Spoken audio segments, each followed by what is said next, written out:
Bueno, hermanos, vamos a continuar con este capítulo 2. Recordemos, en el capítulo 1, Pablo está defendiendo su apostolado, separándose un poco de los apóstoles. Los judaizantes habían entrado a las iglesias de Galacia, habían argumentado que Pablo no tenía esta importancia que ellos sí tenían al ser encomendados por los apóstoles. Ellos decían que Pablo no se sabía por quién había sido encomendado. Ellos sí tenían este poder o autoridad dada por los apóstoles, y Pablo tiene que decirles: hey, yo no recibí mi apostolado por parte de ningún hombre, sino por Cristo mismo. Y detalla las visitas, la primera visita que hace a Jerusalén, cómo conoce a Pedro, a Jacobo, pero estuvo con ellos nada de tiempo, por lo cual ellos no pudieron haberle instruido. Y menciona mucho el suceso en Damasco y cómo después fue a Arabia y aprende de Jesús, ¿no? Entonces, si en el primer capítulo su defensa se evoca en la separación que hay o la independencia que hay entre Pablo y los discípulos, en el segundo capítulo hace su misma defensa, pero ahora encuentra una relación doctrinal.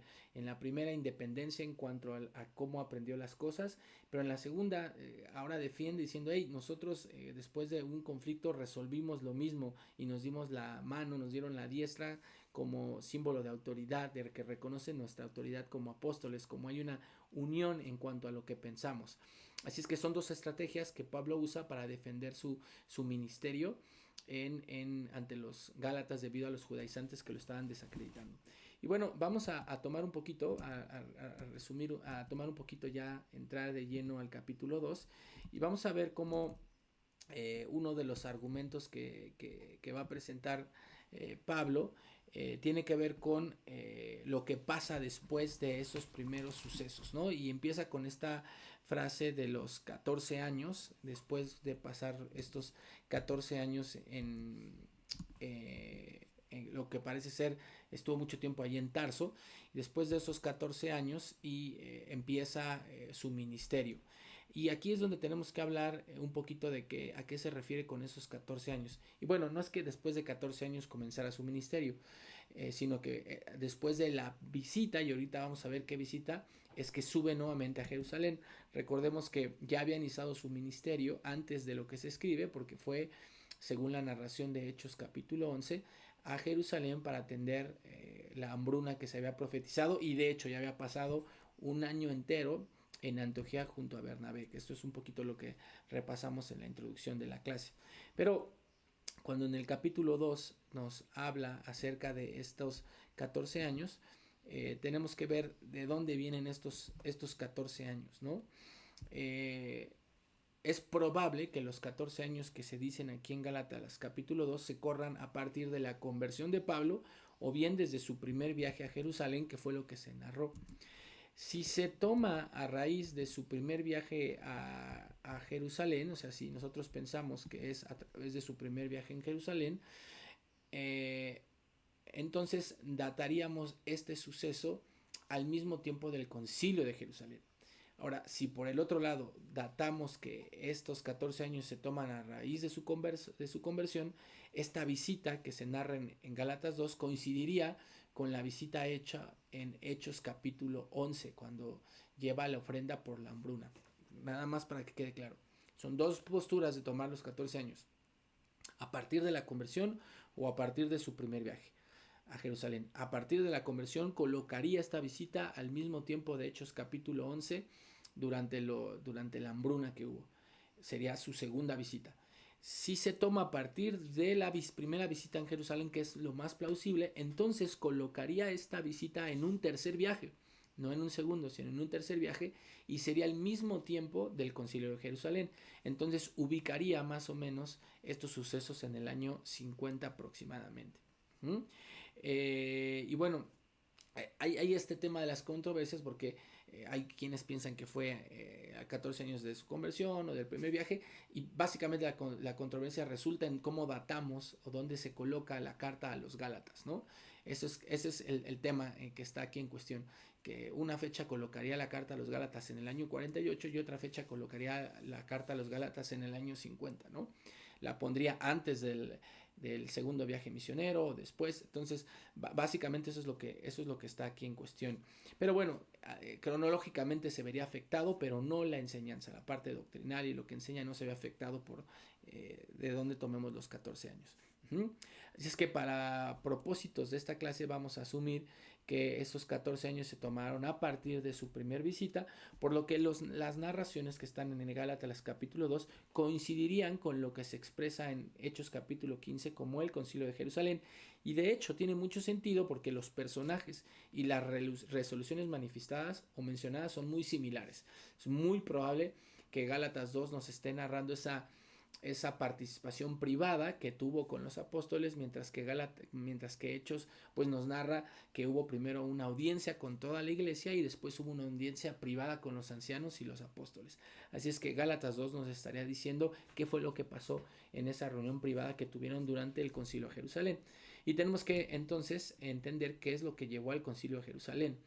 Básicamente, y después lo va a presentar más adelante Pablo, había tenido un desencuentro con Pedro, que se encontraba en Antioquía, y que al llegar los enviados de Jerusalén, los discípulos que eran judaizantes o que guardaban las tradiciones judías, Pablo se siente intimidado, Pedro, que se comportaba como gentil estando en Antioquía, pero cuando llegaron los judíos ya no le hablaba a los gentiles, ¿no? Sino solamente a los judíos. Entonces Pablo se da cuenta de esa hipocresía y lo confronta cara a cara, que lo vamos a ver un poquito más adelante. Y como Pablo se dio cuenta que estaba este tema, en la iglesia habían salido de la iglesia algunos judaizantes que le estaban diciendo a las personas, sí, está bien que Cristo es el Mesías, pero primero te tienes que hacer judío. Bueno, lleva este problema a Jerusalén, ¿no? En lo que parece ser el tercer viaje que se hace a Jerusalén con él y Bernabé, y presenta y expone esto no solamente a los ancianos, sino ante los apóstoles y ante la iglesia. Y bueno, llegan a la resolución de que no tienen por qué molestar a los gentiles para que se transformen al judaísmo y simplemente tienen que adoptar conductas de apartarse a la fornicación, no sacrificar a los ídolos, no comer sangre y como vemos en Gálatas, ayudar a los pobres en sus necesidades. Así es que básicamente eso es lo que pasa en el Concilio de Jerusalén, y esta narración que está en el capítulo 2, vamos a ver en detalle qué fue lo que pasa en ese encuentro privado que tiene con los apóstoles. Y vamos a entender por qué Pablo usa esta narración como defensa a su apostolado. Así es que la gran pregunta que se hizo en el Concilio de Jerusalén es también los temas centrales que están en esta carta. ¿Es necesario exigir a los gentiles que han creído en Cristo que para alcanzar su salvación sean circuncidados y guarden las ordenanzas de la ley? O sintetizado, ¿es la fe en Cristo suficiente para la salvación? Entonces, esta es la cuestión en el Concilio de Jerusalén y la cuestión que defiende Pablo en esta carta, ¿no?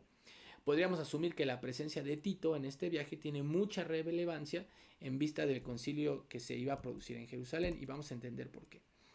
Y acá dice, pero subí en revelación, ahí en el versículo 2 del capítulo 2, para no correr o haber corrido en vano, expuse en privado a los que tenían cierta reputación del evangelio que predico entre los gentiles. Y acá empieza a usar estas palabras o estas frases de llevar a los apóstoles a decir, bueno, los que tenían cierta reputación, los que son como principales, ¿no? Porque acuérdense que estamos en esta tensión, está presentando una defensa ante los que lo están minimizando y están poniendo por encima de él la enseñanza de los apóstoles. Parece claro que la visita a Jerusalén para tratar estos temas fue algo que el mismo Señor mostró que se tenía que hacer. Pero fue a través del liderazgo de la iglesia que se encomendó a Pablo y a Bernabé para tratar estos asuntos con los apóstoles. Si vamos a empatar la narración de Gálatas 2 con la de Hechos capítulo 15, el Concilio de Jerusalén, vamos a ver cómo fue la iglesia la que manda a Pablo y a Bernabé. Pero aquí vemos cómo fue por revelación del Señor que ellos tenían que subir. Así es que se contradicen, no, simplemente vemos el orden. A pesar de que Pablo y Bernabé ya habían recibido instrucción por parte del Señor que habían que tratar estos asuntos en Jerusalén delante de la iglesia, usa el orden y es la iglesia de Antioquía la que envía a Pablo y a Bernabé. Así es que podemos ver cómo funciona la dinámica misionera. Uno puede tener ese llamado, ese deseo de poder ir a la obra misionera, pero también el Espíritu Santo va a convencer a la iglesia y va a hacer que los líderes tomen la decisión para encomendar a una obra, ¿no? Ese es al menos el comportamiento bíblico que vemos acá. Entonces, tomando esta narración de Hechos capítulo 15, podemos ver que tanto los apóstoles, ancianos y la iglesia estaban reunidos para conocer lo que Pablo y Bernabé querían decir tocante al tema de los judaizantes. Entonces hubo una reunión pública, ahí está en Hechos 15:4, y después hubo una reunión privada donde dice que solo los apóstoles y los ancianos, ahí en el versículo 6 de Hechos capítulo 15. Esto concordaría con la exposición privada que se está narrando aquí en el versículo 2 en Gálatas, ¿no? También es posible que hubiera una tercera reunión y que ahora fuera con los principales, ¿no? O sea, que se hiciera la reunión de Hechos 4, de 15:4, de 15:6, y que ahora aparte solamente con los principales, ¿no? Con Jacobo, Cefas y Juan, ¿no? Es posible que incluso hiciera una tercera reunión privada, ¿no? Y donde se expone este tema. Pero bueno, básicamente seguimos en la idea de que fue al mismo tiempo del Concilio de Jerusalén porque se tratan de las mismas cosas. El evangelio que Pablo predica era el mismo que los otros apóstoles predicaban, porque obviamente provenían de la misma fuente, ¿no? Evidentemente acá se está reconociendo que la fuente de la predicación es la misma, Jesús. Sin embargo, el asunto de cómo los judaizantes estaban agregando a las obras de la ley a la justificación por la fe era algo que amenazaba con dividir la iglesia. Era un asunto doctrinal importante. Entonces entendamos, los judaizantes estaban poniendo esta enseñanza de que había que agregarle algo a la salvación. Esto dividía a la iglesia o iba a provocar una división fuerte. La doctrina era la misma, Pablo dice, pero los judaizantes estaban agregando algo distinto y ese es el motivo de esta consulta. El evangelio que aquí se cita tiene la orientación de establecer la libertad en Cristo entre los gentiles, sin demanda legal ni ceremonia alguna. Para Pablo era vital que hubiera unidad de pensamiento con respecto entre él y los apóstoles. O sea, Pablo siempre predica acerca de esta libertad en Cristo porque él es llamado a los gentiles, ¿no? Pedro, por ejemplo, que es llamado a los judíos, pues simplemente si los judíos dicen, oye, tenemos que circuncidarnos, dice, pues sí, adelante, pues yo también soy judío y estoy circuncidado. Pero Pablo, que es llamado a los gentiles, no habla de un evangelio distinto, pero sí presenta este tema de la libertad, justamente porque está la pregunta, oye, ¿tenemos que ser igual que los judíos para ser cristianos? No. Pero entonces, ¿por qué los judíos nos piden que nos comportemos como ellos? Así es que de alguna manera fue un poco natural que se presentara esta polémica. Lo que no fue natural ni deseado fue que se obligase a los gentiles a seguir estas costumbres.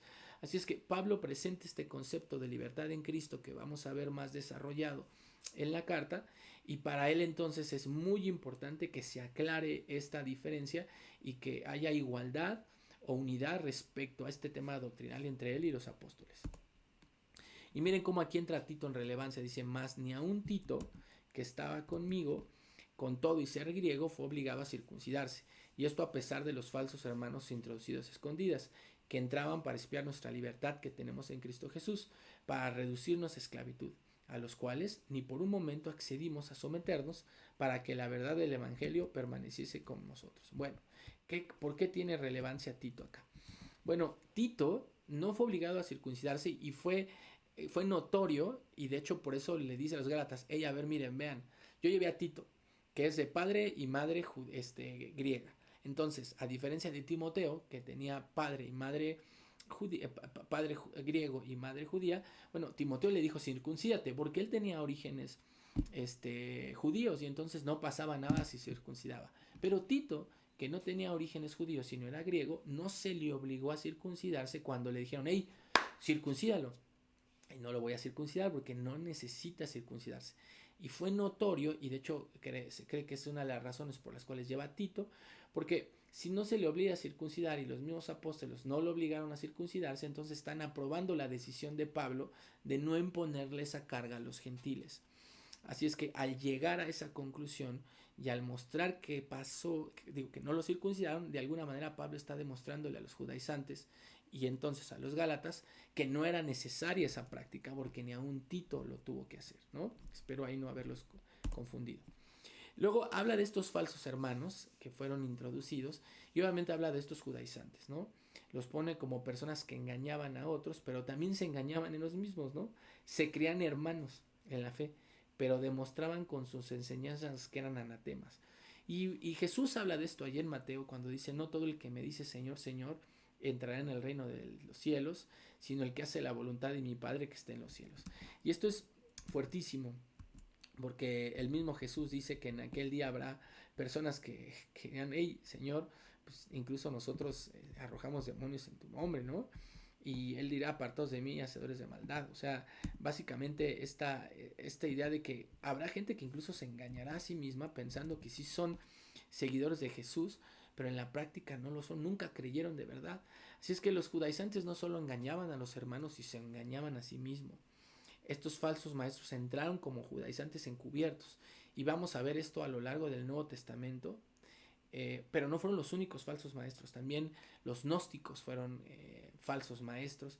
Y bueno, es interesante ver cómo esto sigue amenazando a la iglesia, ¿no? Hay que estar vigilantes porque hoy se hace a través de otro tipo de falsas enseñanzas, la prosperidad, el decir que las emociones tienen que gobernar más que la fe, el no hablarse de pecado en las iglesias, el hablar más del amor y decir Dios va a perdonar a todos, el hablar más de la experiencia que de la escritura. Bueno, son personas que creen que están en el camino de la salvación, pero sus enseñanzas demuestran que no, y por tanto están siendo engañadas porque ellas mismas no son creyentes, ¿no?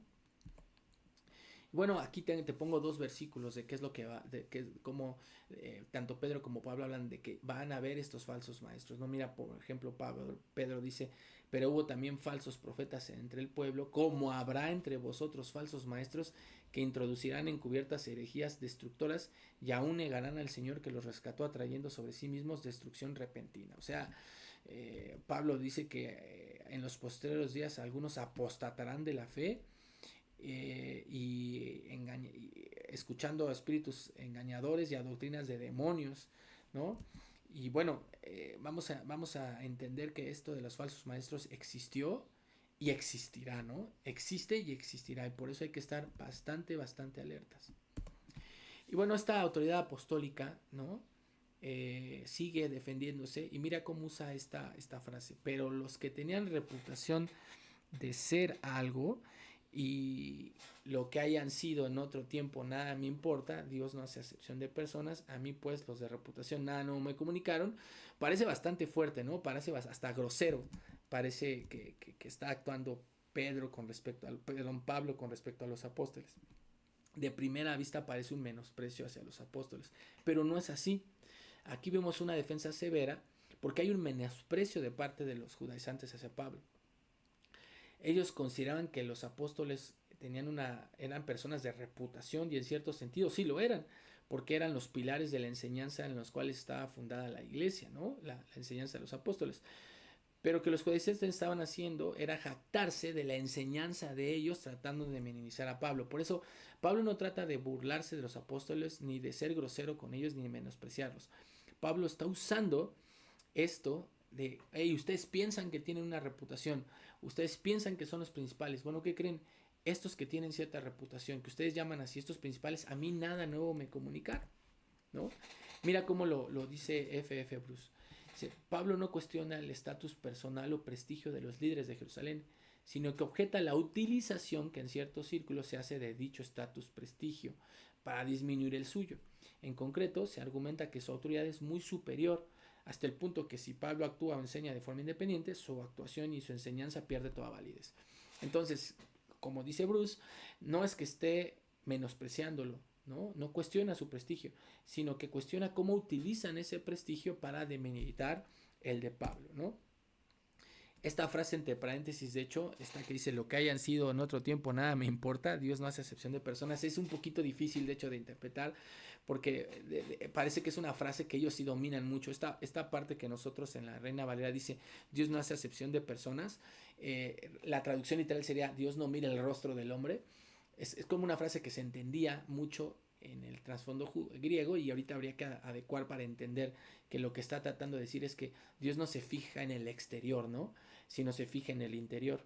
Entonces, lo que ellos hayan sido, pues no tiene relevancia, porque el Señor no se fija en qué tanto o no hayan sido, sino se fija en lo interior. Eso es lo que está tratando de defender acá Pablo al usar esta frase, ¿no? Dios mira el interior y lo que son en Cristo, ¿no? El que ellos fueran de reputación no les otorgaba mayor autoridad para enseñar lo que Cristo le había otorgado a Pablo, ¿no? Y tampoco dice que él tenga mayor autoridad que ellos, ¿no? Al mismo, o sea, es claro también que la enseñanza de ellos que predicaban no difería en lo que Pablo predicaba, porque no le añadieron nada nuevo. Y aquí es donde entra esta parte que les comentaba, que ahora Pablo va a tratar si en el primer capítulo trata de independizarse, ahora va a tratar de parecer unido en cuanto a las enseñanzas. Hey, estos que tenían de reputación, nada nuevo me enseñaron. ¿Por qué? Porque en esencia estamos enseñando lo mismo. Hay unidad en nuestra enseñanza y esta es la siguiente parte de la defensa de Pablo. Pablo tenía claro que los apóstoles estaban predicando exactamente lo mismo que él y que simplemente tenían que distinguir entre cuáles eran las áreas en las cuales se iban a enfocar ministerialmente, ¿no? Mira lo que dice ahí en Primera de Corintios con respecto a la opinión que Pablo tenía a los apóstoles para no pensar que él los minimizaba. Porque yo soy el más pequeño de los apóstoles, que no soy digno de ser llamado apóstol porque perseguía a la iglesia de Dios. El mismo Pablo no se ponía por encima de ellos, ¿no? Y mira, esto es un poquito de la conclusión a la que llegue esa reunión privada. Antes, por el contrario, como vieron que me había sido encomendado el evangelio de la circuncisión, dice ahí, como Pedro, el de la circuncisión, o sea, a Pablo se le dio el de la incircuncisión y a Pedro de la circuncisión, ¿no? Y reconociendo la gracia que me había sido dada, Jacobo, Cefas y Juan, que eran considerados como columnas, nos dieron a mí y a Bernabé la diestra en señal de compañerismo, para que nosotros fuésemos a los gentiles y ellos a la circuncisión. Y mira, aquí hay en el paréntesis algo bien interesante, pues el que actuó en Pedro para el apostolado de la circuncisión, actuó también en mí para con los gentiles. Entonces, en esta frase, en esta conclusión de lo que pasó en esa reunión privada que tuvieron, tenemos varias cosas como resultado, varias conclusiones, ¿no? Una de estas conclusiones es que estas columnas o pilares reconocieron a Pablo. ¿Reconocieron en qué aspecto? No solamente reconocieron su autoridad apostólica, sino también su llamado al ministerio de parte del mismo Señor. El que actuó en Pedro también actuó en Pablo. O sea, él tenía autoridad apostólica a su nivel y un llamado ministerial puesto por el Señor, no por ningún hombre. La predicación a los gentiles no está orientada en un sentido geográfico, político o religioso, sino en el reconocimiento y la libertad para hacer su ministerio entre los judíos.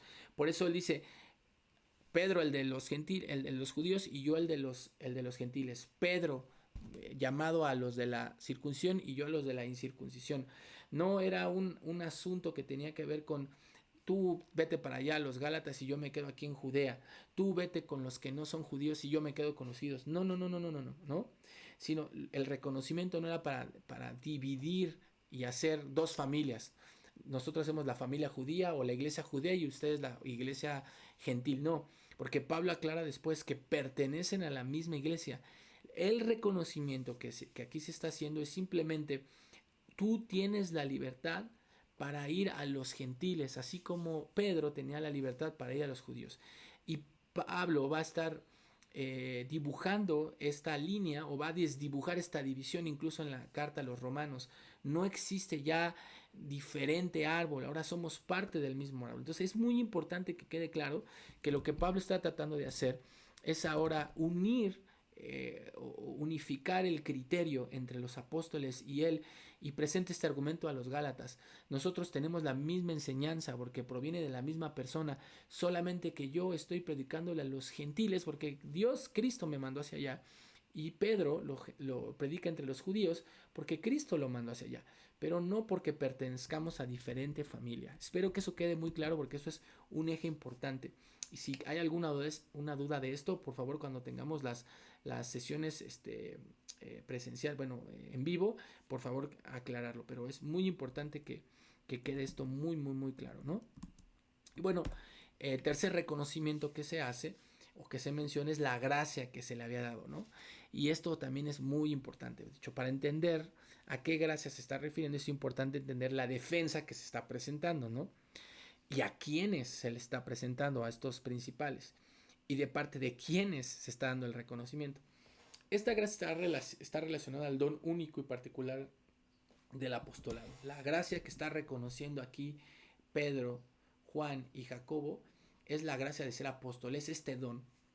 Y tenemos que entender que en la Biblia nos habla, por ejemplo, en Efesios capítulo 4, creo que por aquí lo puse, no puse que Efesios capítulo 4, nos habla de que Jesús mismo constituyó apóstoles con un propósito, de preparar a los santos para la obra del ministerio. O sea, la gracia o el don apostólico que solamente tenían los 12 y que aquí se estaba reconociendo que también tenía Pablo como pilar fundador de la doctrina de la iglesia, es esta gracia a la cual se está refiriendo. Recordemos que se menciona, y hemos hablado de esto, que la palabra apóstol tiene que ver con este enviado, ¿no? Y el ministerio apostólico de cierta manera es vigente actual en el sentido de que somos enviados a predicar a las iglesias y hacer bendición a las iglesias, a edificar el cuerpo de Cristo. Pero en el sentido de los apóstoles que vivieron con Jesús, que recibieron sus enseñanzas directamente de Jesús, que lo vieron resucitado, solamente tienen esa denominación los 12 apóstoles. Pero aquí se está agregando Pablo como única excepción, porque él recibió sus enseñanzas directamente de Jesús, como lo hicieron los 12. Él vio al Jesucristo resucitado, como vemos en las narraciones de Hechos y en Gálatas. Entonces él cumple cabalmente esta misma identidad o gracia que fue reconocida como apóstol.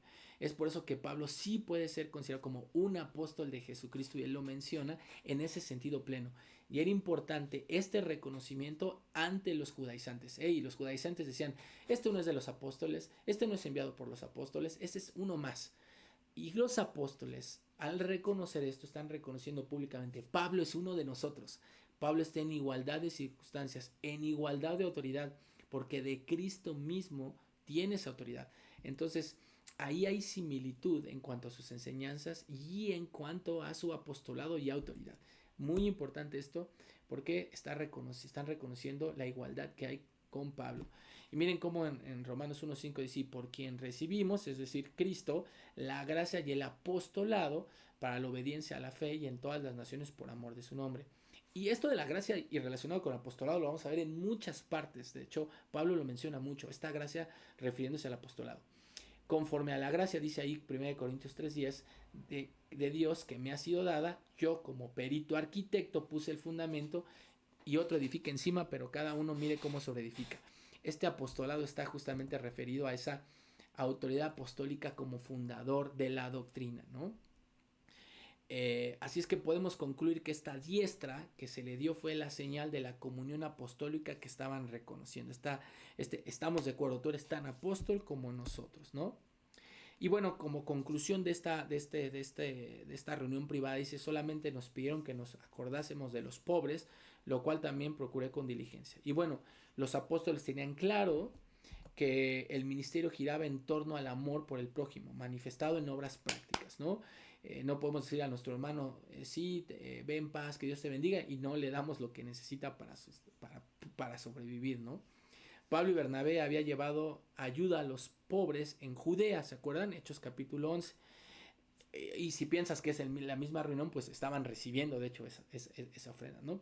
Pero pensando en que él había llevado esta ayuda, debido a la hambruna, vemos que en cada una de las cartas él sigue recolectando la ofrenda para los santos. Él ya había llevado la ayuda en Hechos capítulo 11, pero a lo largo del segundo viaje misionero, él se dedica a recolectar esta ofrenda. Y vemos en las diferentes cartas cómo él está recolectando esta ofrenda. Así es que vamos a ver que esta exhortación que le hacen de acordarse de los pobres es algo que ya hacía y es algo que marca sus viajes misioneros. De hecho, es algo que debería de marcar los viajes misioneros de nosotros. No solamente predicar la palabra de Dios, que es lo central, sino también siempre llevar ayuda a los pobres. Es el mismo corazón que Jesús tuvo al ver a la multitud y sentir compasión de ellos, ¿no? Jesús les predicaba la palabra, pero los alimentaba, los sanaba. Así es que es muy importante que siempre acompañemos la obra misionera de esta ayuda práctica. Y bueno, vamos a pasar a la última parte del capítulo 2, que es esta reprensión, o nos narra esta reprensión que pasó cuando Pedro va a Antioquía y empieza a judaizar.